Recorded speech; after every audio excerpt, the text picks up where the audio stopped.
বলছি আপনাদের যে দুয়ারে সরকার হয়েছে, আপনি তো কোলাঘাট পঞ্চায়েত সমিতির সভাপতি। 2025। না, আমি ঠিক আছে, ঠিক আছে, কী বলবেন আপনি? আমি প্রথমেই আমাদের রাজ্য সরকার, যা সুপ্রিমো মমতা বন্দ্যোপাধ্যায় মুখ্যমন্ত্রী, আমি তাকে ধন্যবাদ জানাই। যে অনেকে ভেবেছিলেন যে দুয়ারে সরকার হয়তো আর হবে না, কারণ 1 বছর আগে দুয়ারে সরকার হয়েছিল 24-এ, মাঝখানে একটা দুয়ারে সরকার হয়নি। অনেকেরই ধারণা ছিল যে দুয়ারে সরকার হয়তো হবে না, কিন্তু মমতা বন্দ্যোপাধ্যায় তিনি আবারও মানুষের পাশে থাকার বার্তা দিয়েছেন দুয়ারে সরকারের মধ্য দিয়ে। সেই জন্য আগামী 24 তারিখ থেকে নবম দুয়ারে সরকার অনুষ্ঠিত হতে চলেছে। 24শে জানুয়ারি 24শে জানুয়ারি থেকে আগামী 1 তারিখ পর্যন্ত চলবে এই দুয়ারে সরকার। বলতে ফেব্রুয়ারি মাসের 1 তারিখ পর্যন্ত। আচ্ছা। এবং এবারে যেটা অত্যন্ত ভালো খবর, যেটা যে আমরা প্রতিটি অঞ্চলে যত শিক্ষা প্রতিষ্ঠান আছে সমস্ত শিক্ষা প্রতিষ্ঠানেই দুয়ারে সরকারের ক্যাম্প হিসাবে চিহ্নিত করেছি। মোবাইল ক্যাম্প হবে প্রত্যেকটি ক্ষেত্রে, একটি করে সেন্ট্রালি ক্যাম্প হবে, আর সমস্ত জায়গায় মোবাইল ক্যাম্প হবে। একাধিক ক্ষেত্রে মানে একটি বুথে একাধিক ক্যাম্পও হতে পারে।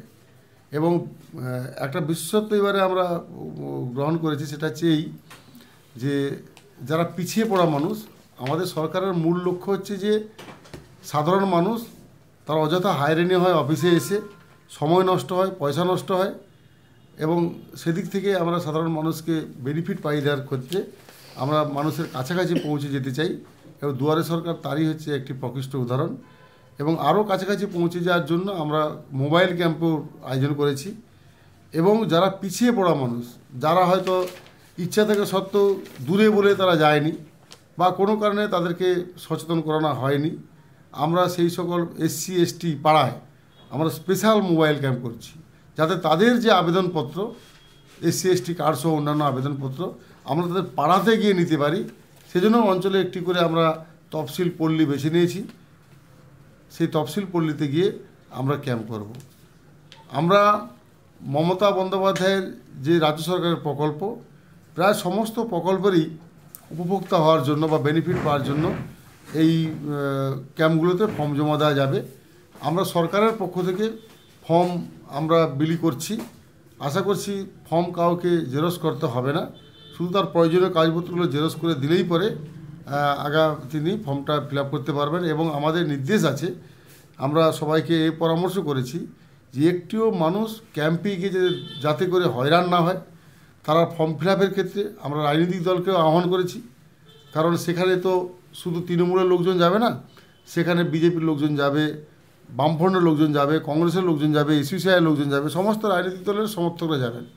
আমরা সমস্ত রাজনৈতিক দলকেও আমরা আহ্বান করেছি যে আপনাদেরও লোকজন থাকুক, প্রত্যেকটি মানুষ যাতে ওখানে যে যা নিজেদের মতো লোকেদের কাছে আবেদনপত্র ফিল আপ করে আবেদনপত্র জমা দিতে পারে, আমরা সেদিকেও সবাইকে বলেছি।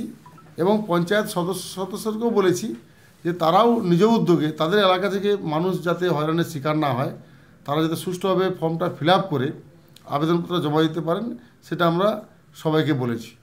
সর্বোপরি মানুষ আবার খুবই খুশি যে মমতা বন্দ্যোপাধ্যায় আবারও একটা দুয়ারে সরকার উপস্থাপনা করতে চলেছেন, যাতে মানুষের বিভিন্ন জায়গা জমি থেকে শুরু করে, রেশন কার্ড থেকে শুরু করে, SC ST card, Swasthya Sathi card থেকে শুরু করে শিক্ষাশ্রী, মেধাশ্রী, যা কিছু প্রকল্প মমতা বন্দ্যোপাধ্যায়ের বার্ধক্য ভাতা, বিধবা ভাতা, প্রতিবন্ধী ভাতা, সমস্ত কিছুই আবেদনপত্র জমা দেবেন এবং খুব শীঘ্রই তারা এই বেনিফিট পাবেন।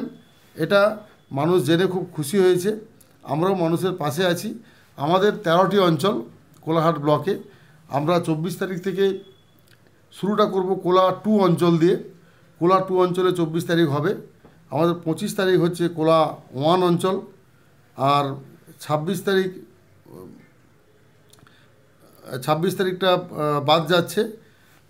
27 তারিখ হবে সিদ্ধা 1 নম্বর অঞ্চল,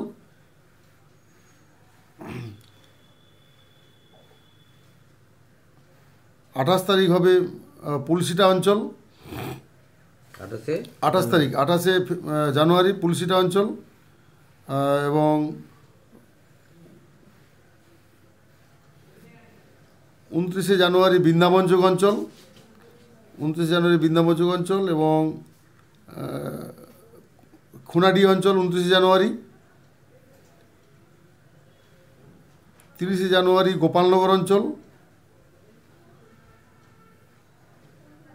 এবং বৈষ্ণব অঞ্চল 30 জানুয়ারি দুটো অঞ্চল, আর 31 জানুয়ারি ভোগপুর এবং দেড়িয়াচক অঞ্চল, আর পহেলা ফেব্রুয়ারি আমলহান্না অঞ্চল দিয়ে আমরা শেষ করব।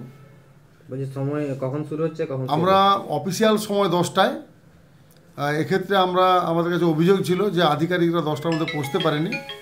আজকে আমরা এইমাত্র আমাদের দুয়ারে সরকারের ভিসি শেষ করলাম। সেই ভিসিতে সমস্ত আধিকারিকদেরও আমরা বার্তা দিলাম যে গ্রামের মানুষ কিন্তু 10টার সময়তেই দুয়ারে সরকারে এসে যায়, যাতে করে আপনারা 10টার আগে এসে আপনারা ক্যাম্প সাজিয়ে নিতে পারেন। ক্যাম্প সাজানোর ক্ষেত্রে কিছু সমস্যা থাকে, সেখানে নেটের সংযোগ করতে হয়, তার বিভিন্ন রকম ইনস্ট্রুমেন্ট দরকার হয়, সেগুলো একটু সাজাতে সময় লাগে। তো মোটামুটি আমরা 10টায় শুরু করে দেবো আশা করছি। খুব বেশি হলে 10:30টার মধ্যে সমস্ত পরিষেবা অর্থাৎ আবেদনপত্র জমা দেওয়া শুরু হয়ে যাবে। বলছি দুয়ারে সরকারের কর্মসূচি এই যে অনুষ্ঠিত হবে 24 জানুয়ারি থেকে, তো প্রচার কেমন চলছে আপনার ব্লগ এলাকায়? আমরা ইতিমধ্যেই আমাদের বিভিন্ন গ্রুপ আছে, আমাদের সেই গ্রুপে জানিয়ে দিয়েছি। আমরা পঞ্চায়েত ইনফরমেশন করেই দিয়েছিলাম। আজকে আবার সমস্ত পঞ্চায়েতের সঙ্গে ভিসি করলাম, সমস্ত আধিকারিক পঞ্চায়েতের আধিকারিক যারা আছে তাদের সঙ্গে ভিসি করলাম, এবং এরপর আমরা বিভিন্ন জায়গায় ফ্লেক্স আমরা টাঙিয়ে দেব দুয়ারে সরকারের প্রচারের জন্য। এবং তারপরে প্রতিটি অঞ্চলকে বলা হয়েছে যে এক বা একাধিকবার মাইক প্রচার করে সমস্ত মানুষ যেন জানতে পারেন তার এলাকায় কবে দুয়ারে সরকার হচ্ছে বা মোবাইল ক্যাম্প কোথায় কোথায় হচ্ছে, সবটাই যেন মানুষ জানতে পারে। প্রতিটি পঞ্চায়েতকে আমরা নির্দেশ দিয়েছি, তারা প্রতিটি পঞ্চায়েত দায়িত্ব সহকারে মাইক প্রচার করে জানিয়ে দেবেন। যে এবারে কি নতুন কিছু যোগ করা হয়েছে দুয়ারে সরকার কর্মসূচিতে? না, এবারে নতুন কিছু যোগ করা হয়নি, যেগুলো বিগত দিনে ছিল সেগুলোই আছে। আর পরিচয়টা? আর আমি সুরজিৎ মান্না, সভাপতি কোলাঘাট পঞ্চায়েত সমিতি।